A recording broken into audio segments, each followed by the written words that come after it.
Salam Malaysia Madani dan kita tentunya bersama lagi dalam program Ruang Bicara yang kami bawakan kepada anda di Bernama TV. Dan hari ini kita akan sentuh tentang ialah kejayaan Donald Trump memenangi semula kerusi selaku Presiden Amerika Syarikat, dan sudah pastilah ini juga merupakan satu topik yang cukup penting dan menarik sebenarnya bila kita kaitkan dengan hubungan terutamanya dari aspek hubungan diplomatik ataupun hubungan bilateral di antara Malaysia dan Amerika Syarikat. Apakah akan berlaku perubahan dan apakah ianya akan mungkin lebih memantapkan lagi hubungan Malaysia Amerika Syarikat. Dan dua tetamu sebenarnya akan berkongsi pandangan dan juga pendapat berkaitan dengan isu ini. Seorang sudah pun berada bersama saya di studio dan seorang lagi insyaAllah akan kita hubungi melalui kemudahan Zoom.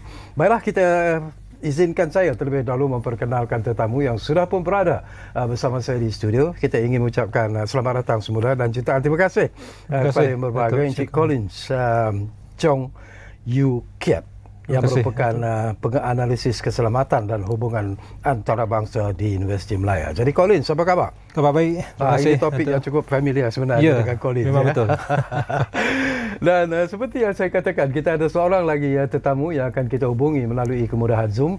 Jadi kita ingin perkenalkan tetamu tersebut kepada anda. Jutaan terima kasih kepada tetamu kita, iaitu yang berbahagia Profesor Madya Dr. Irwan Shah Zainal Abidin yang merupakan fellow bersekutu kanan Institut Dasar Ekonomi dan Keuangan di Universiti Utara Malaysia. Jadi Prof, Assalamualaikum. Waalaikumsalam warahmatullahi. Sehat ya? Ya, alhamdulillah sihat.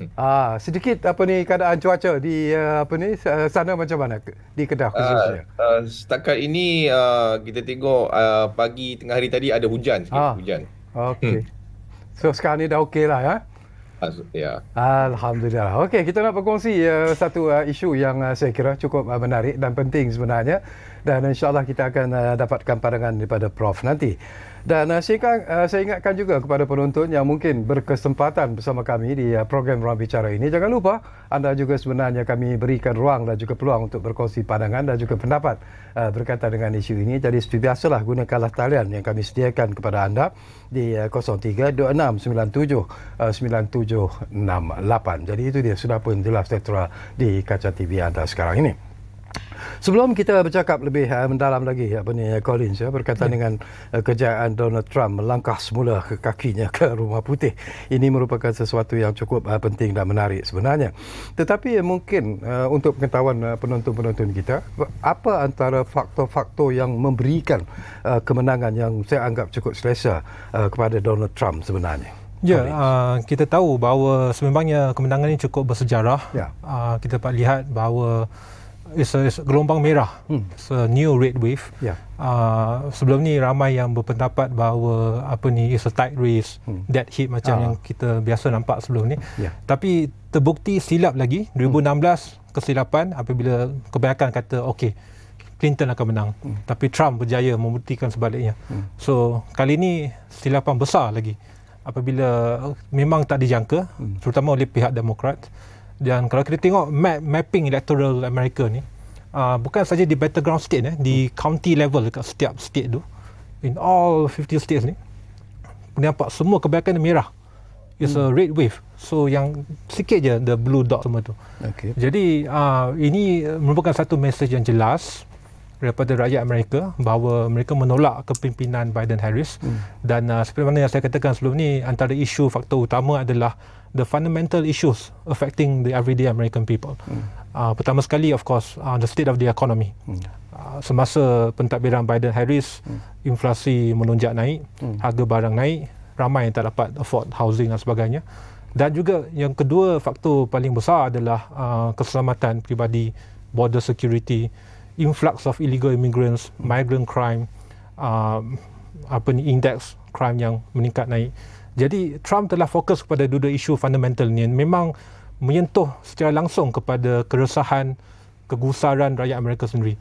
Tapi pihak Demokrat masih berkisar kepada state of democracy, abortion rights, telah melihat Trump, mencerminkan Trump sebagai satu karakter yang tidak sesuai, karakter assassination. Jadi kesemua isu ini tidak dia tak resonate dengan American people, apa yang mereka nak to revive the American economy, to make America great again bawah Trump. Dan juga itu faktor keadaan ekonomi dan border security. Tapi faktor disebabkan oleh pihak Demokrat sendiri, seperti mana Biden yang katakan bahawa ni, kata they have been abandoning the working class. So yang isu tu memang sinonim dengan Demokrat. Tapi sekarang ni Republican pula yang nampak sebagai champion of the working class people. Jadi kalau kita lihat perbandingan prestasi Harris dengan Biden, Harris kalah dari segi demografik pengundi wanita, women voters, young voters, of course Hispanic dan juga urban voters.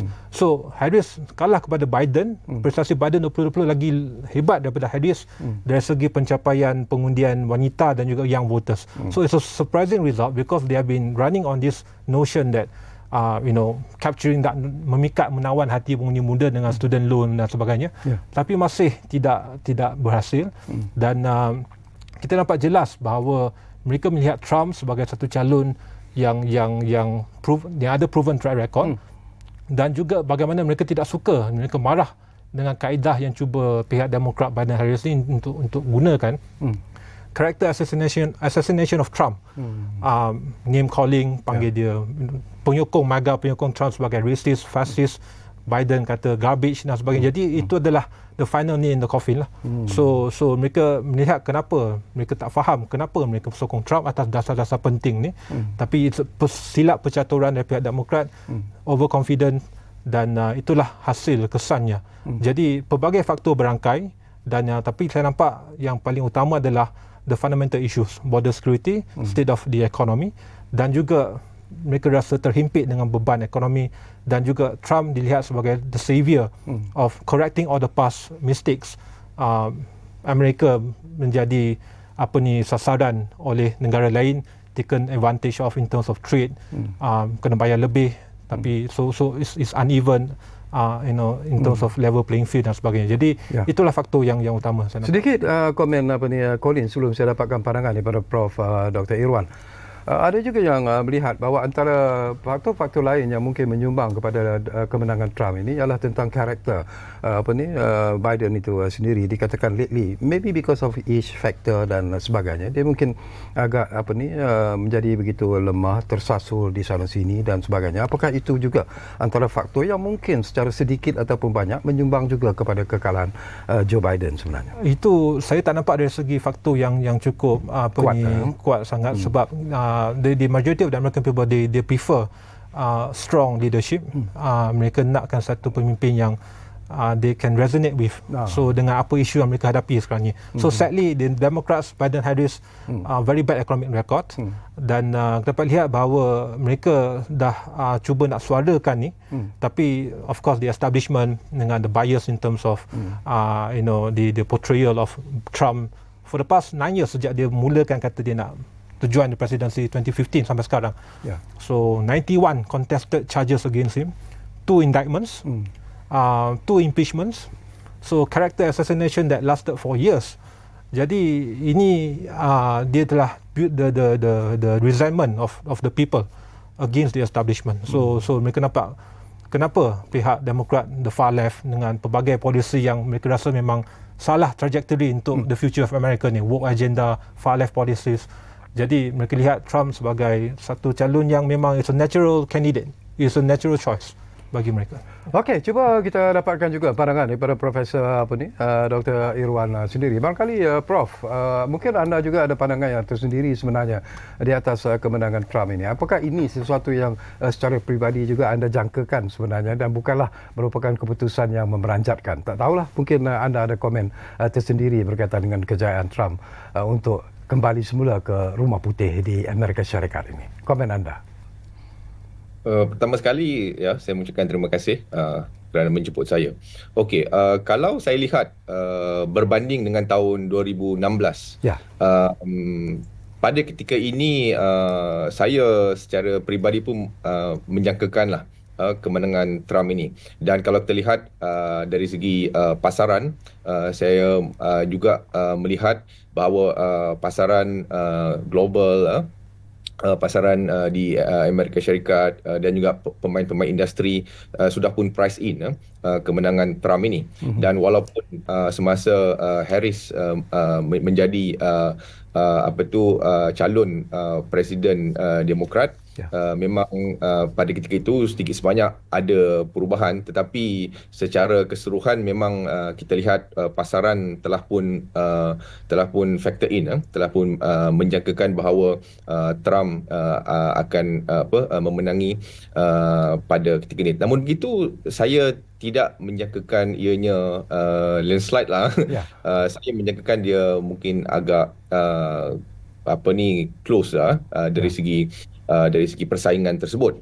Namun begitu, saya fikir seperti yang saudara Colin sudah pun sebutkan tadi, memang banyak isu-isu domestik lah yang mendominasi dari segi perjalanan kempen pilihan raya pada ketika ini, pada ketika tahun 2024 ini. Namun saya juga melihat dari segi beberapa faktor lah, kenapa saya melihat dan merasakan kenapa pasaran pun begitu optimistik dan lebih cenderung kepada Trump, kerana kalau kita lihat dari segi penjelasan dasar, terutamanya dasar ekonomi itu, saya melihat agak kurang kita tengok dari segi apa yang cuba nak dibawa oleh Harris. Berbanding dengan Trump ni, kalau kita lihat semasa Trump 1.0 pun, dia jelas, straightforward, dan juga kita boleh lihat kebanyakan apa yang beliau katakan itu beliau akan laksanakan.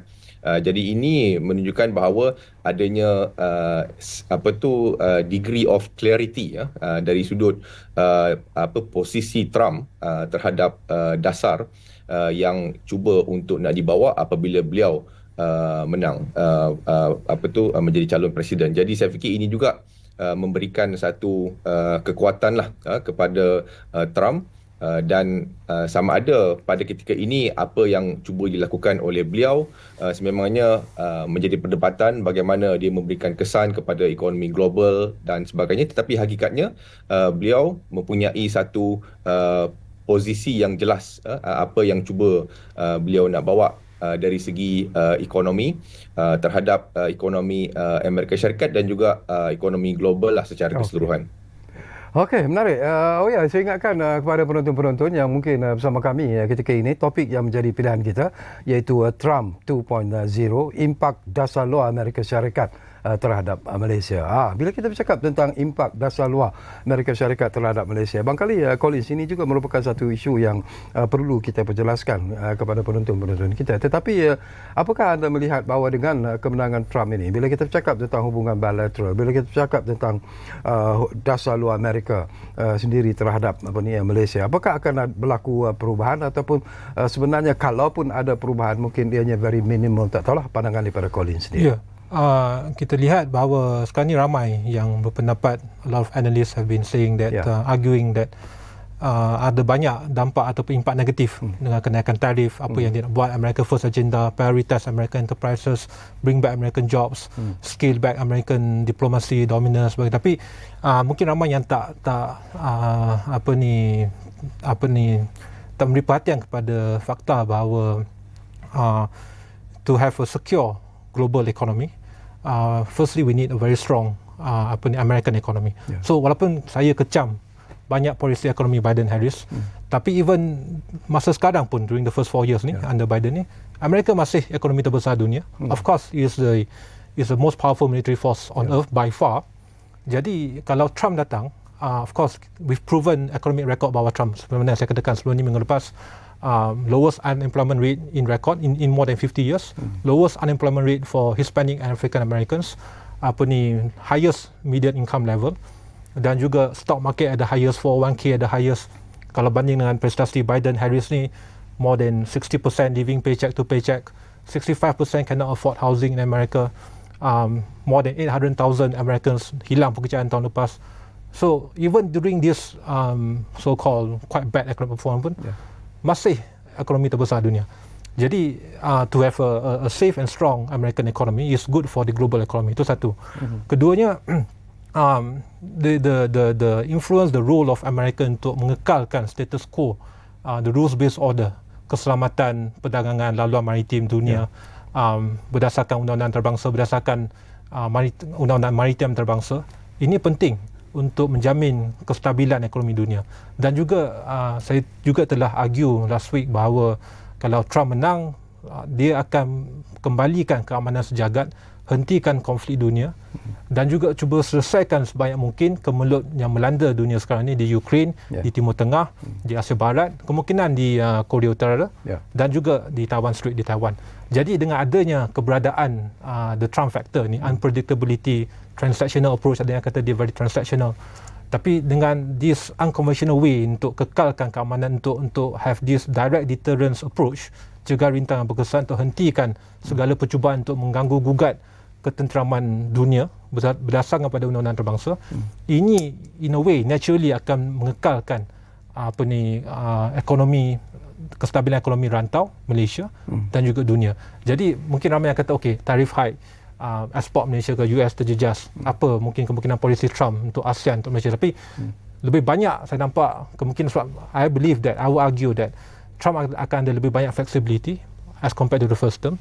Direct negotiation, direct urusan dengan Xi Jinping, dengan Putin, dengan Jong-un, akan ada banyak faktor berangkai yang akan menggunakan bukan saja sekutu Amerika dalam rantau ni, Jepun, Korea Selatan, tapi juga pelaku lain termasuk Malaysia dalam usaha lebih besar untuk berurusan dengan China, termasuk trade war, penggunaan tarif, mungkin berurusan dari segi konflik di Taiwan yang akan melibatkan penlibatan peranan Malaysia juga di Laut Cina Selatan.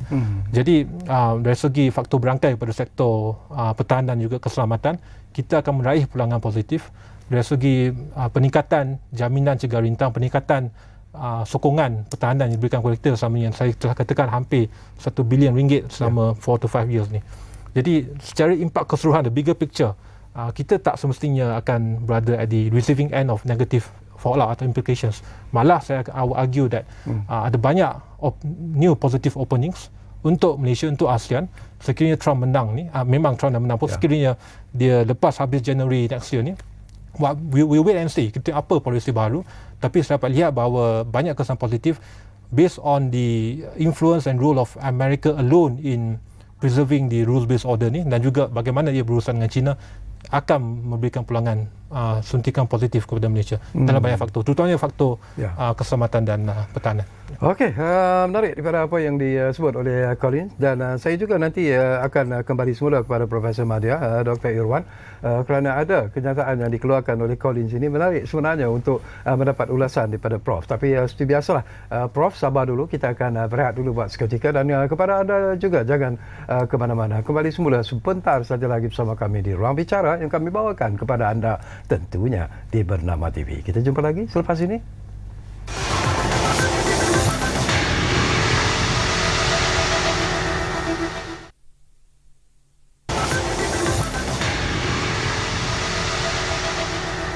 Okey, kita kembali semula ke Ruang Bicara ini. Masih lagi bercakap tentang Trump 2.0, impak dasar luar Amerika Syarikat terhadap Malaysia.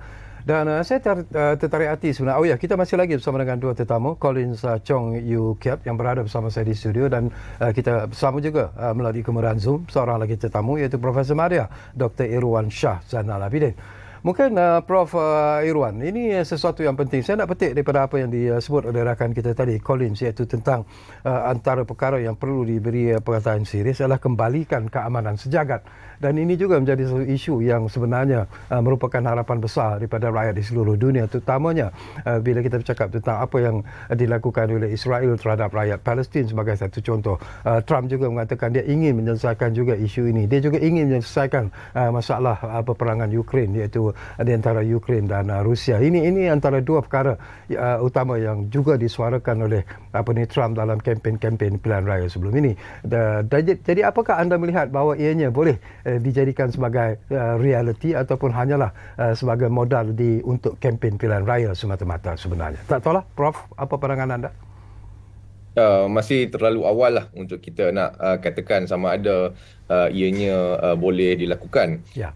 Namun begitu, saya melihat bahawa walaupun apa yang cuba dilakukan, saya pasti bahawa segala yang cuba dilakukan itu penting untuk nak meneruskan ataupun nak melaksanakan agenda ekonomi Trump 2.0 ini yang lebih kepada kita lihat pun jelas pro perniagaan, dan beliau cuba untuk nak memastikan bahawa kekuatan ekonomi Amerika Syarikat itu dapat ditingkatkan, kerana kita tengok sekarang ini keadaan dia memang tidak dinafikan pasca pandemik. Kita nampak keadaan bukan saja ekonomi di Amerika Syarikat tetapi juga ekonomi global berada pada tahap fasa pemulihan yang agak mencabar, dan kalau dan salah satu daripada syarat utama untuk nak meneruskan fasa pemulihan ini adalah sememangnya keadaan geopolitik ini.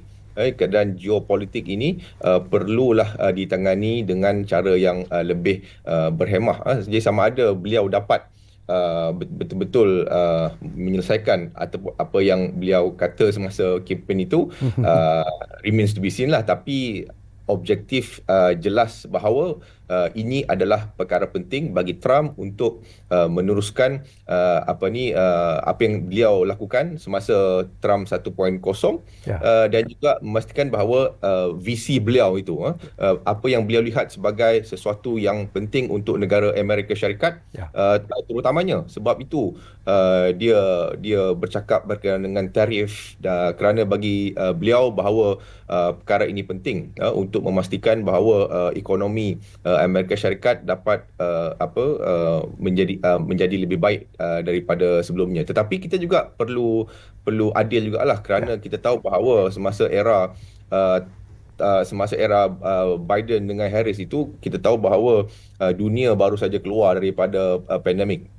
Jadi sememangnya ada masalah ataupun isu ekonomi, ialah keadaan pengangguran, keadaan barangan, cost of living yang semakin meningkat. Ini pun adalah fenomena global pasca pandemik. Tapi kita tahu bahawa salah satu juga faktor daripada peningkatan harga barang, kos dan sebagainya ini juga berpunca daripada keadaan geopolitik, peperangan di Ukraine, di Middle East dan sebagainya. Jadi saya melihat bahawa keutamaan Trump itu lebih kepada menjurus kecenderungan kepada Trump ini sebagai seorang figura yang memfokuskan kepada perniagaan dan juga cuba untuk nak meningkatkan ekonomi secara yang lebih mampan lah. Kerana mampan di sini maksud saya berterusan, bukan saya kata mampan dari segi persekitaran. Sebab kita tahu bahawa Trump punya policy berkaitan dengan persekitaran ini sebab beliau tidak percaya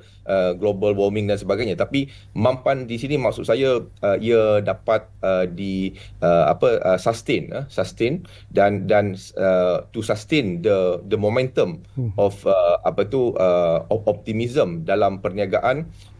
Trump melihat kepentingan untuk menyelesaikan isu-isu geopolitik ini, dan saya fikir langkah ini penting kerana ia adalah salah satu daripada prasyarat lah kepada usaha Trump selanjutnya untuk meningkatkan dari segi momentum ekonomi dan menjadikan apa yang beliau katakan sebagai menjadikan Amerika itu kembali hebatlah seperti sebelumnya. Okey, saya juga nak dapat pandangan Collins bila kita cakap tentang hubungan Amerika Syarikat dan Malaysia, terutamanya dari aspek perdagangan itu sendiri. Dan kita tahu kebelakangan ini bagaimana PMX Datuk Seri Anwar sendiri sebenarnya sedang berusaha dalam usaha untuk mengembangkan lagi perdagangan Malaysia ini, meningkatkan lagi perdagangan Malaysia, kerana matlamat yang ingin kita capai ialah untuk menjadi the so-called harimau Asia semula bila kita bercakap tentang ekonomi.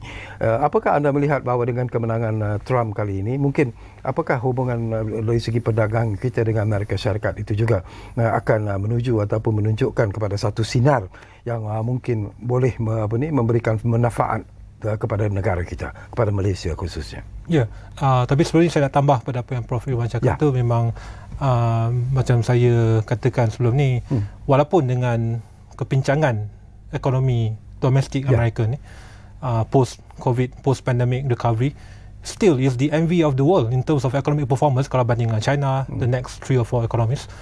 So itu sajalah yang kita tahu bahawa peranan besarnya kepentingan ekonomi dan juga pengaruh ekonomi, walaupun namanya kata sekarang ni the rise of the rest, China, BRICS, Russia, Global South, Latin America dan sebagainya, tapi masih tak boleh dinafikan, dan ramai yang kata dah berapa kali dah dia orang cuba nak tukar trajectory, kata China dah akan overtake US as the world's biggest economy in 2015, 2016, sampai sekarang tak ada. Jadi it may never happen at all, so kita tak tahu. Jadi itu menunjukkan the resilience of the US economy.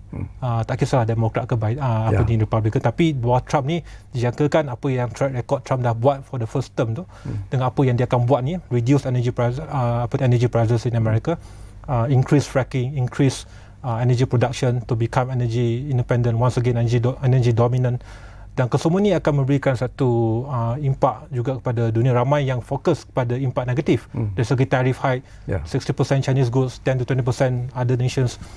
Memang dia nak bring back all the manufacturing jobs to America with this carrot and stick approach. Carrot approach to have low tax, low regulations yang akan menjadi pemangkin kepada peningkatan economic activities within America. The stick approach, of course, to increase tariff so that US companies yang kat abroad ni, when they move abroad, sebab Demokrat punya policy yang high tax, high regulation ni, move to Mexico, move to Vietnam, Malaysia, China.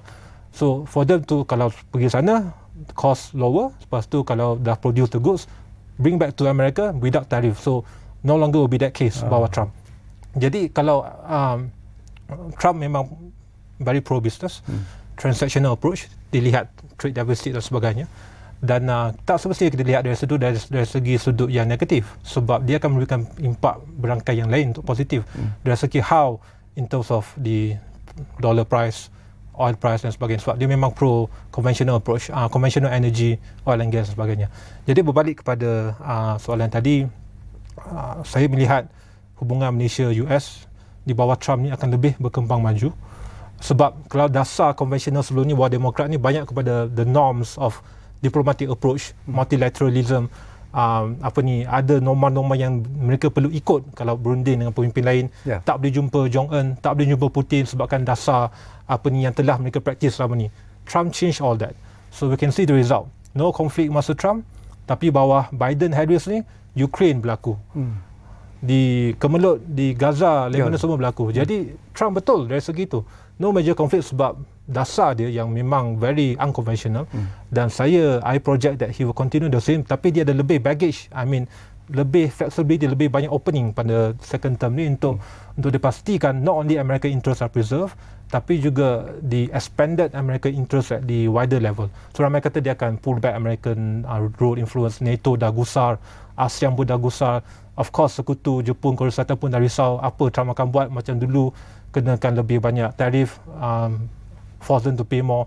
Tapi dari sudut lain, Trump nak kembalikan sentimen bahawa no longer will be the case where other countries are taking advantage of, sebab for more than 7 dekad dia dah pelihara sistem keamanan dunia on his powerful military force, tapi at the cost of American taxpayers. Itulah message Trump ni.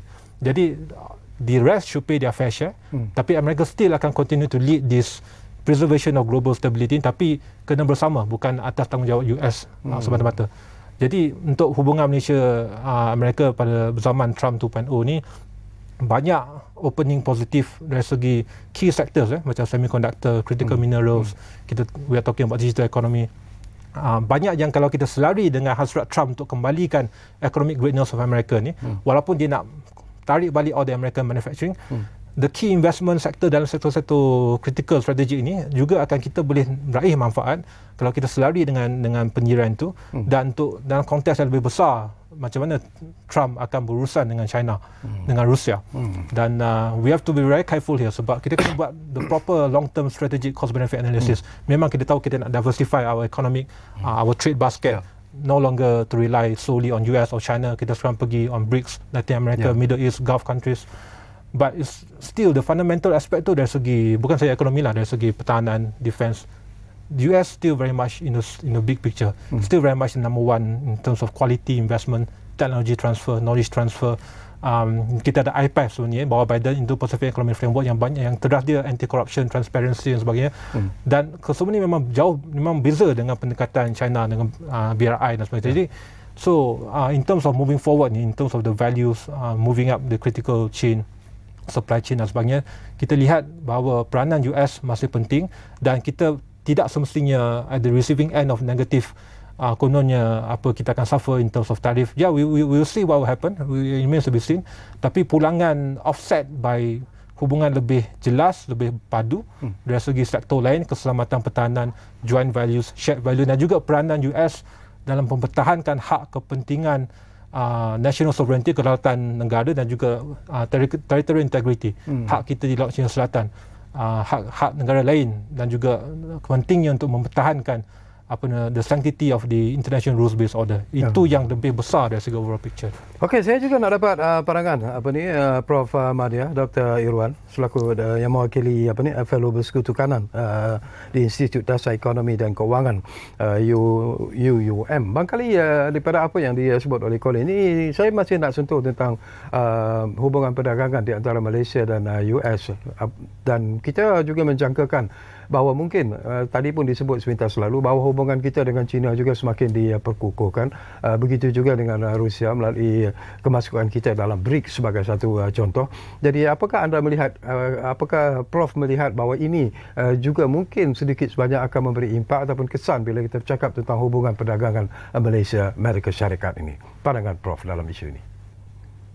Jadi kalau kita lihat pun pada tahun 2016 banyak dari segi jangkaan negatif yang dibuat oleh ramai penganalisis berkenaan dengan kemenangan Trump. Kita tengok banyak juga perkara-perkara itu tidak berlaku, dan kalau contoh kita kata pun dari segi penarikan Amerika Syarikat di dalam perjanjian multilateral TPP, tapi semasa era Biden Harris pun Biden tidak pun cuba untuk masuk balik kepada CPTPP, tapi dia ada buat IPEF ni lah, tapi still dia tidak balik kepada TPP yang ada sekarang, iaitu CPTPP. Begitu juga dari segi perang dagang antara China dengan Amerika Syarikat. Semasa era Harris Biden Biden Harris tidak juga dikurangkan tarif, malah ada setengah tarif tu juga dinaikkan.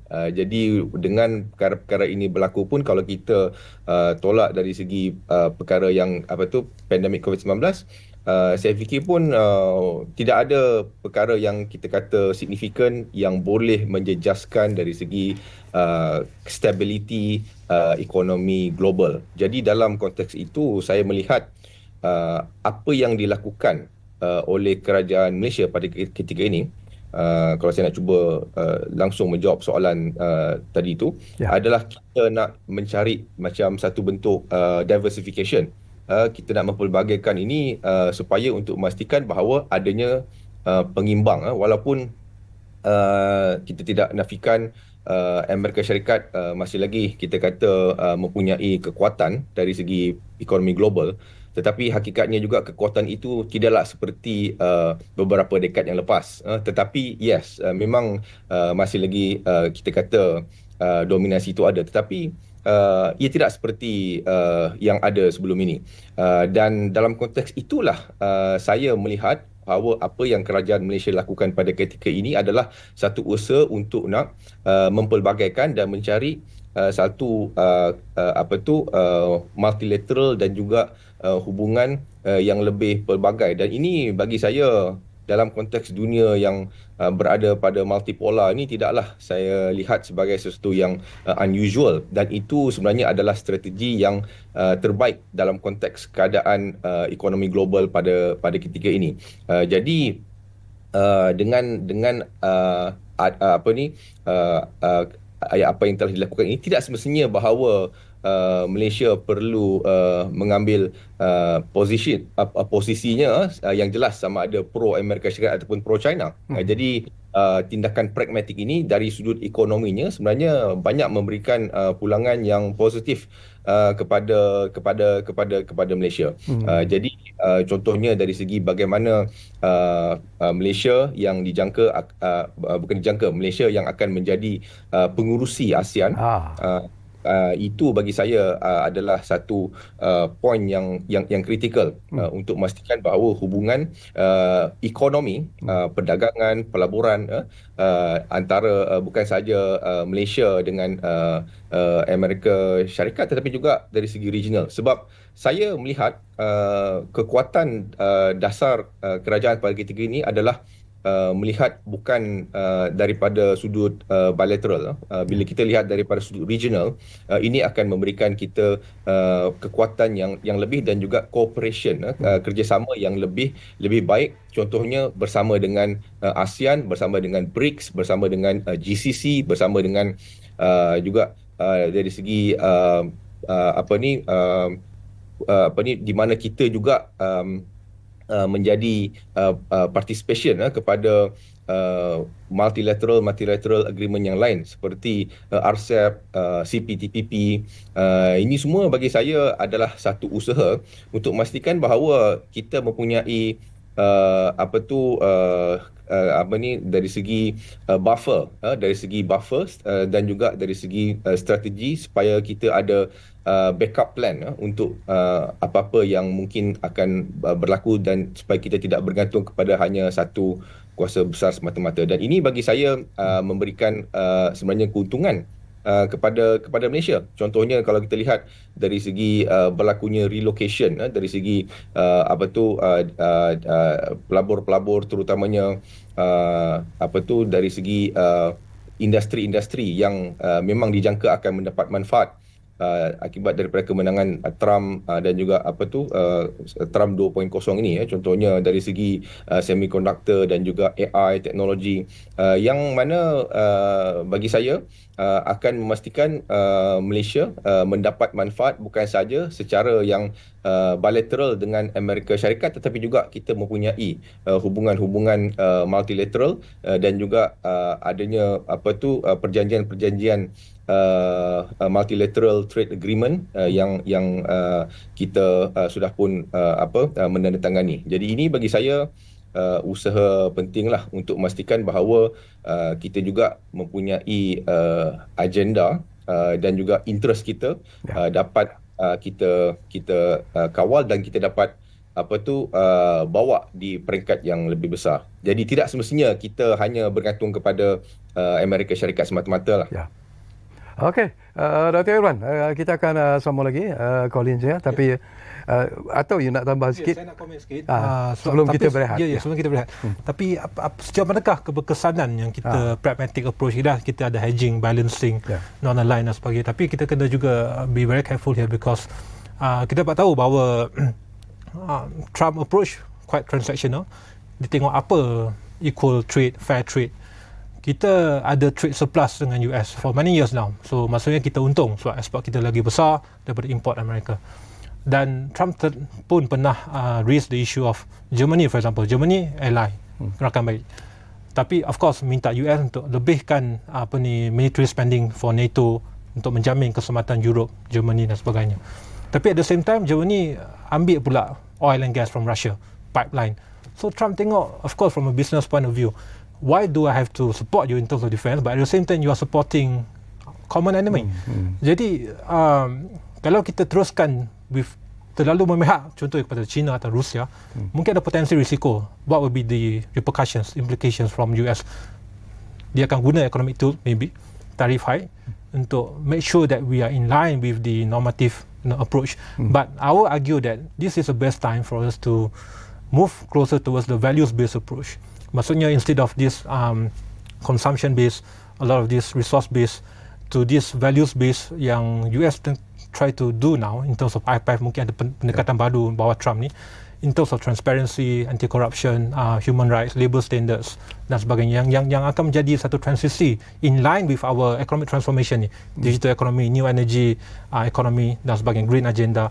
Walaupun Trump dilihat mungkin tak banyak fokus pada this green agenda dan sebagainya. Okay, Jadi Colin, we have to be very strategic in that. Kita nak sambung lagi, tapi seperti biasalah kita berehat buat kali terakhir dan kembali nanti mungkin tak banyak lagi masa yang tinggal, tapi akan ada lagi persoalan-persoalan yang mungkin sempat saya kongsikan bersama dengan kedua-dua tetamu yang muncul bersama kita di program Ruang Bicara ini. Kita rehat buat kali terakhir.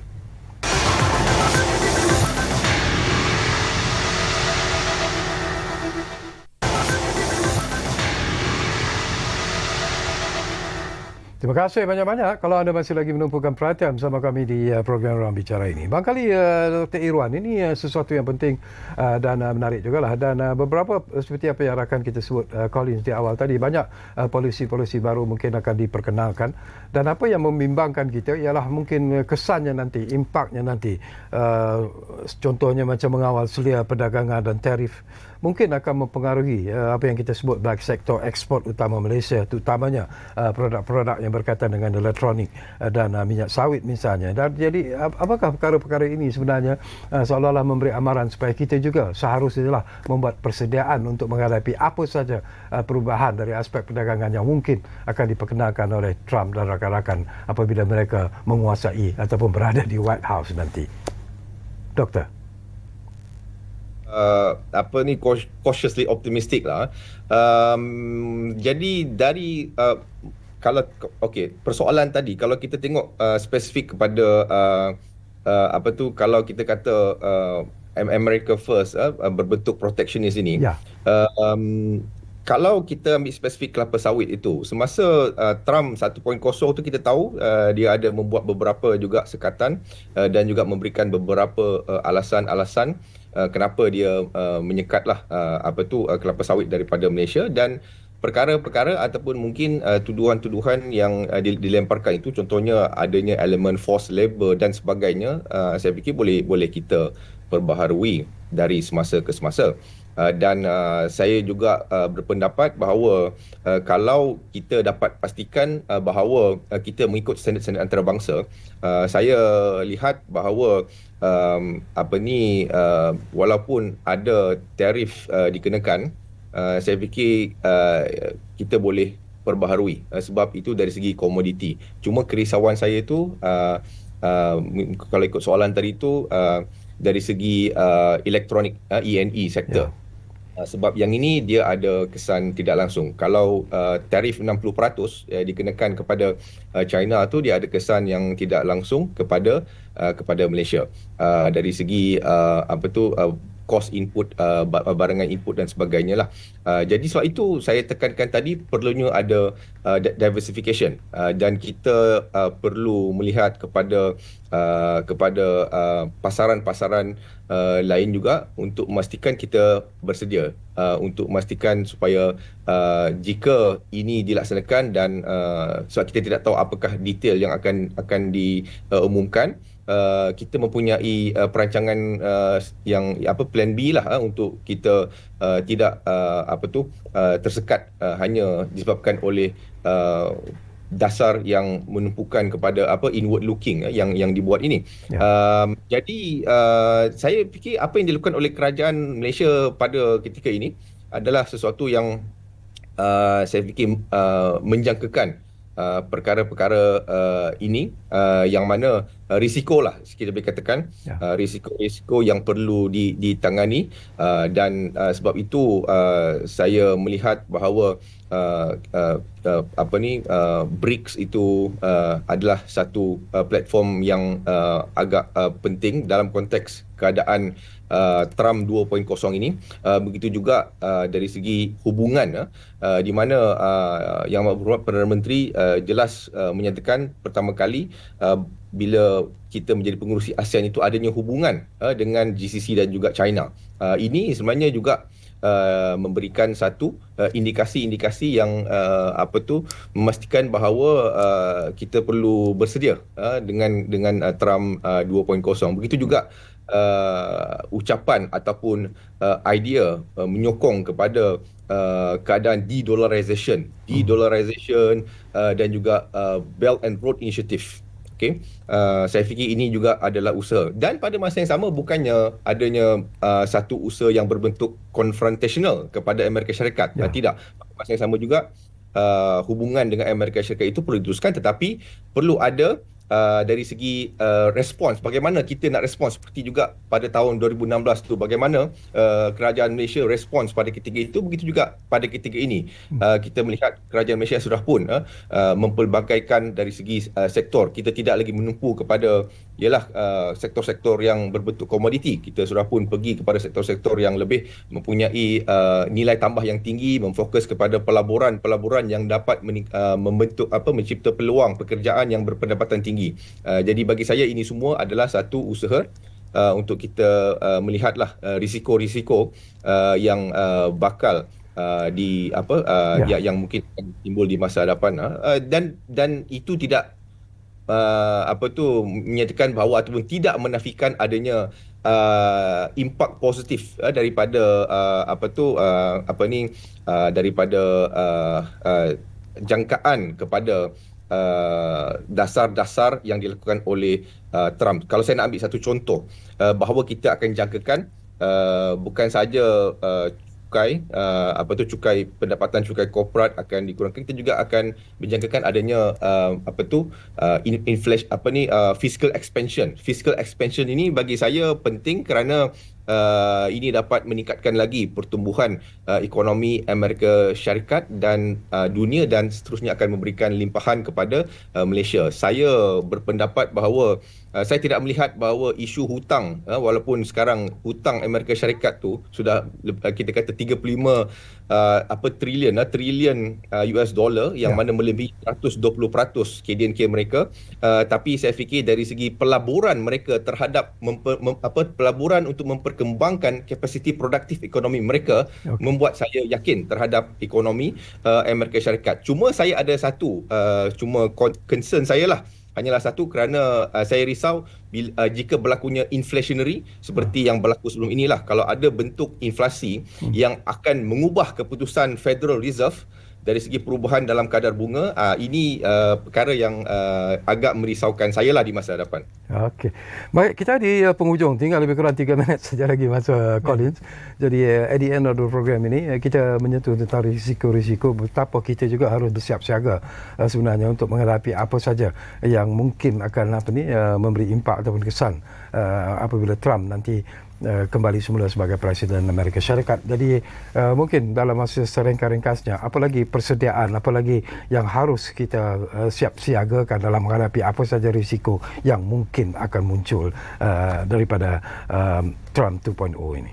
Ya, seperti mana yang saya katakan tadi, tak semestinya banyak implikasi negatif with new Trump policies ni, in terms of having greater energy production.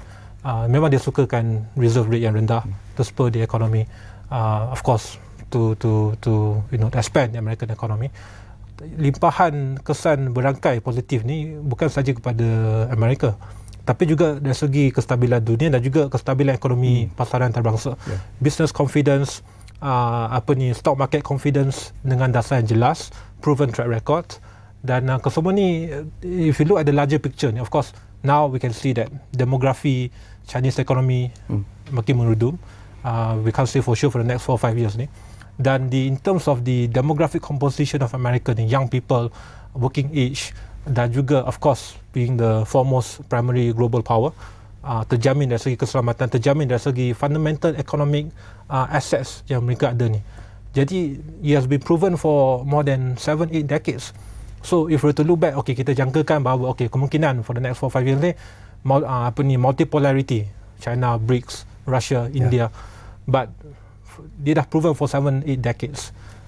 Percaturan kita selepas ni kena very strategic, dan macam Datuk bagi tahu tadi, risiko in terms of potential implications, sebab dia tengok secara keseluruhan the bigger picture of how important is Malaysia to US interest in terms of relations with China, in terms of US punya interest and role in this region, we know systemic ASEAN punya internal weaknesses in terms of intra-trade, in terms of centrality, sebab banyak consensus decision making. So to them in some aspect it's a lost cause in terms of standing up boldly for international rules-based order.